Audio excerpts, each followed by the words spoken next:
Awak ni skin saya hari ni, alhamdulillah lah awak ha. Banyaklah perubahan daripada awal-awal saya pakai Dr. N hari tu kan. Malah kecut pula ni. Kecut dah tak.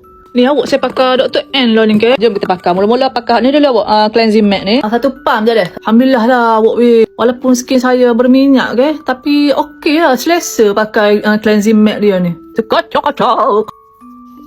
Okey, lepas tu jom kita basuh. Basahkan dulu. Lepas tu baru bilas semua.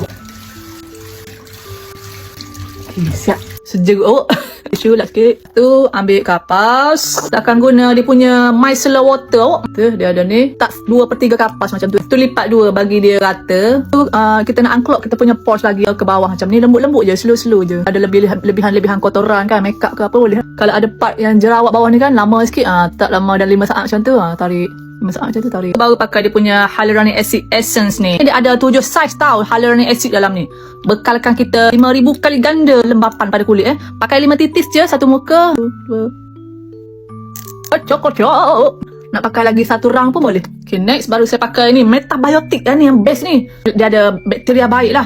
Galactomyces, Firma. Ni dia punya ingredient dia tau. Ni pakai 5 titis juga untuk satu muka. 1, 2, 3, 4, 5. Walaupun 5 titis, tapi dalam ni dia ada beribu ferment tau. Lepas tu kita dab macam ni. Kocok-kocok. Last kali, yang ni item yang saya baru top up hari tu. Okay, repair serum, advanced repair serum. Yang ni kalau nak pakai 3 titis saja untuk satu muka. Tapi sebab saya masih ada, saya dapat consultation daripada Dr. N untuk spot je atas jerawat saya ni kan. Dia kering awak, dia kering ni.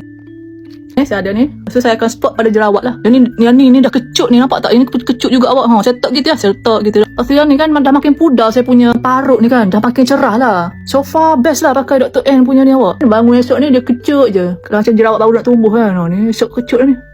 Ni besar ni. Okay lah. Tu saja saya punya rutin. Awak pakai Dr. N ni. Alhamdulillah lah. Skin saya much better lah kan. Nanti saya tunjuk pula ke awak nanti next punya feedback lah. Okay lah. Bye-bye.